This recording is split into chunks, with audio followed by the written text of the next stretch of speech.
Have you ever spent years chasing something, believing that when you finally got it, you'd be happy, only to discover it wasn't enough?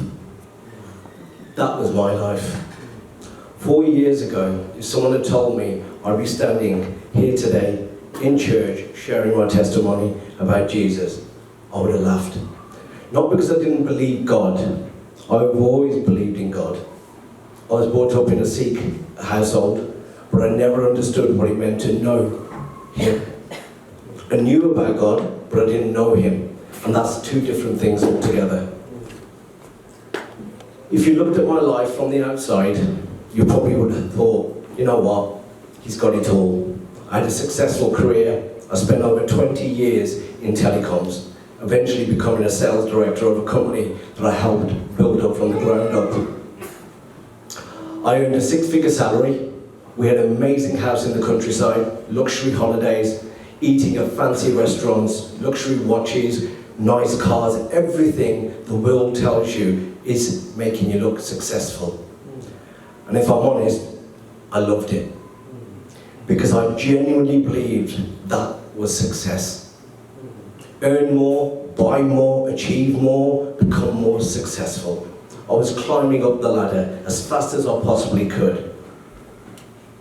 But looking back now, I realized something. I spent years climbing a ladder that was leaning against the wrong wall. Because every time I reached another goal, there was another goal waiting. Another watch, another holiday, another car, another promotion, another reason to believe that if I just get to that, I'll finally be happy. But happiness never came. The finish line just kept moving. I realized I wasn't living in freedom. I was living in bondage. I just didn't know it. I wanted people to admire what I achieved, but most of all, I wanted my parents to admire what I achieved, because they always said to me, you're never going to amount to anything. You're never going to amount to anything, Satty. I just wanted people to think that I made it. But my identity had become wrapped up into what I owned and what other people thought of me. I also had a terrible temper. Road rage was one of my biggest struggles. If someone cut me up, I'd chase after them. I didn't stop about thinking what the consequences were going to be. I just saw red. I allowed anger to control me. I swore a lot because that was the culture of my sales environment I was in.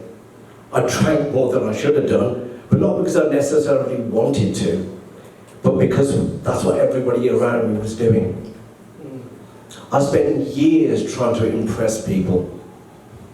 People who probably didn't even care about me. Isn't it amazing the things we chase when we're looking for our worth in the wrong place? The strange thing is, none of these things were the problem. Cars weren't the problem. The money wasn't the problem. Rolexes, luxury cars weren't the problem. It was my heart was the problem. Because I allowed those things to become my identity, my security, my purpose. Looking back now, I wasn't really searching for another watch or another car or another promotion. I was searching for Jesus. I just didn't know it. As I said earlier, I always believed in God. Being raised as a Sikh, faith was part of my upbringing.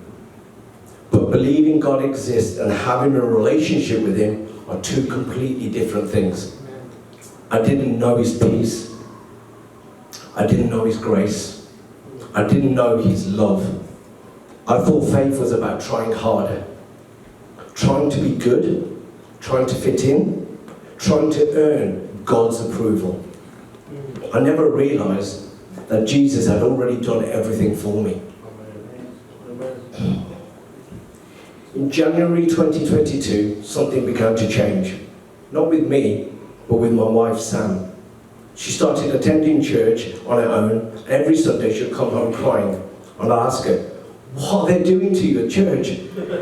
She'd smile and say, nothing, they're happy tears. Now, I couldn't understand that, So after a few weeks of this continuing, my curiosity got the better of me. And I thought, you know what? I'm going to go and see for myself. The moment I walked into that church, I experienced something that I've never felt before. Peace. Hallelujah. Amen. Then something else happened. I suddenly wanted to cry. Now, I spent my whole life believing that strong men don't cry. Yeah. Especially not in front of complete strangers. So I fought it. I held it all together.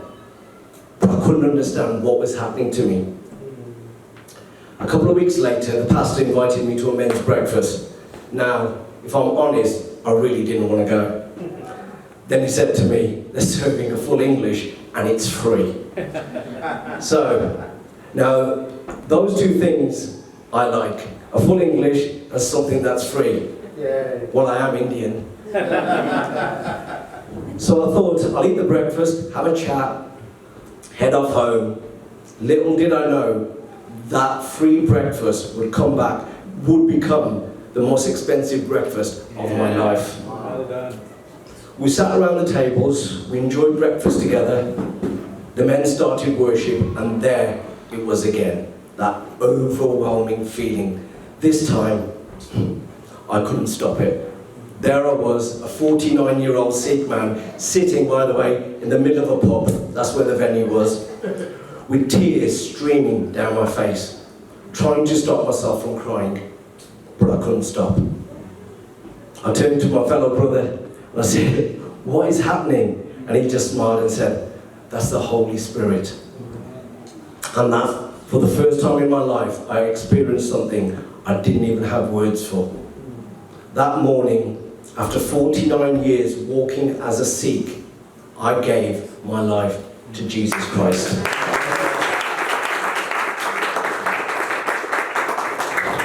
That evening, the Lord visited me. I couldn't see his face. His whole body was radiant, brighter than anything I've ever seen. The only thing I could clearly make out were his hands. Light was shining from them. He didn't say a word. It lasted a few seconds, but my life would never be the same again.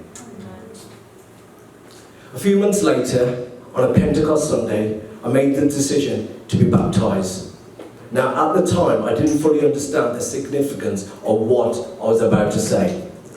As I stood there on the stage sharing my testimony, I said, Lord, use me as your vessel in any shape, any form, and I will deliver anything you want for your kingdom.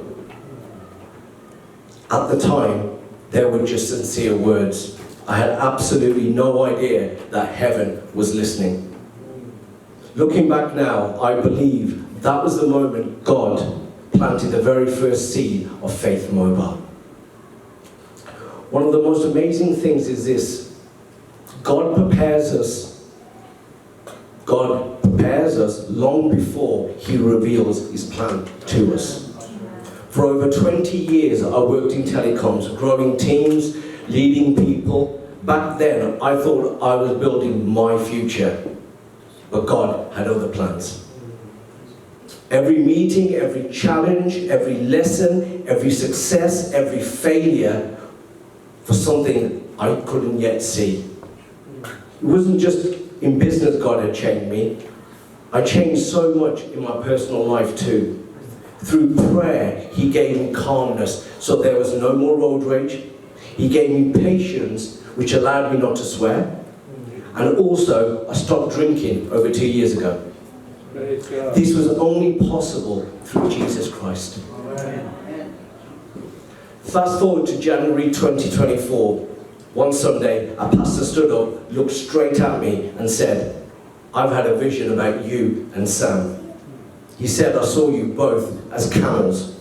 Now, I know you don't want to... I don't know about you, but that's probably not the way you want to be prophesied over. We all laughed. I even looked at Sam thinking, are we about to grow humps? But he explained, he said, just as camels store water for times of need in the desert, God is going to entrust you with resources. Some would be for us, but much of it would belong to him. And one day he would ask for it back to build his kingdom. At that time, I didn't fully understand, but God was preparing my heart before he ever asked me to trust him. Then came the moment that changed everything. It was a Friday afternoon. I became frustrated at work, so I decided to go for a run. I reached to the end of my lane and I stopped. I threw my hands in the air and I said, Lord, I can't do this anymore.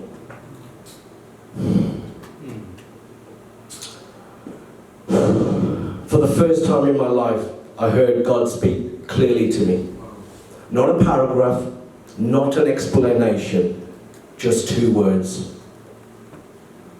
Faith mobile. I stood there waiting, thinking, surely there's another sentence coming now. He's going to talk to me more. But nothing, just faith mobile.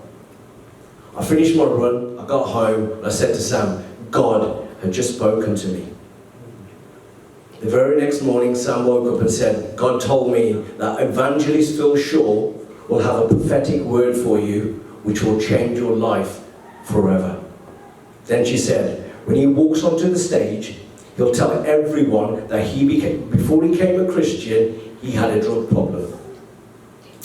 So Sunday arrived and we went to church. Evangelist Phil Shaw walked onto the stage, introduced himself, then within moments he said, before I became a Christian, I had a drug problem. I looked at Sam, she looked at me, neither of us needed to say anything. God already had. Evangelist Phil Shaw then called me up forward and prophesied over me for several minutes and gave me the word which was beforehand, which he spoke over me several times. If you trust God beforehand, you will see his glory afterwards. Amen. He spoke about having no plan B, no safety net, completely relying on God. I'll be honest, it was exciting and terrifying all at the same time.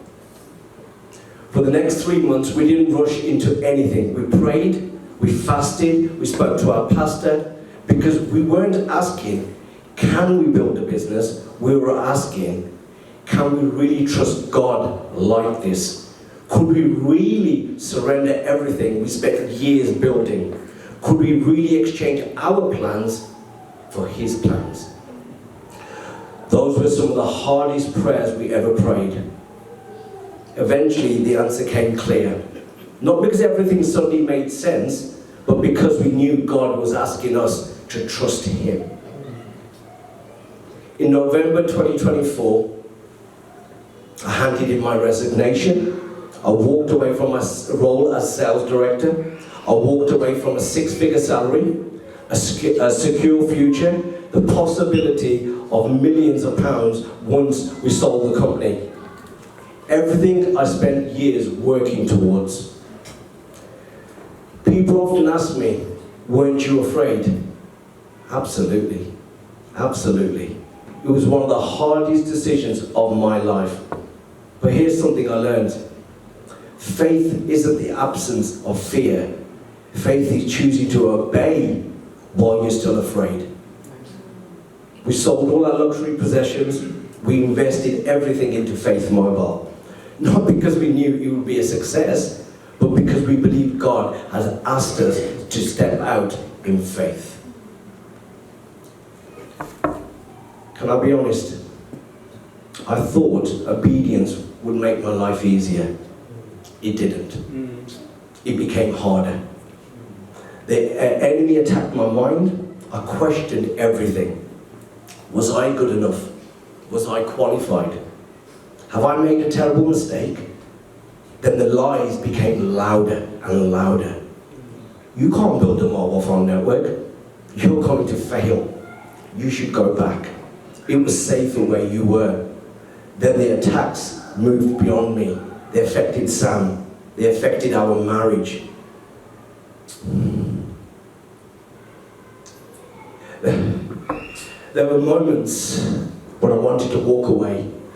Not just from Faith Mobile, my family, the church, and everything. But God never walked away from us. He surrounded us with some incredible people. There's two right here today. People who prayed, people who encouraged us. When we didn't have the strength to stand up for ourselves, two verses became our anchor during those months. Proverbs 3:5-6. Trust in the Lord with all your heart and lean not on your own understanding.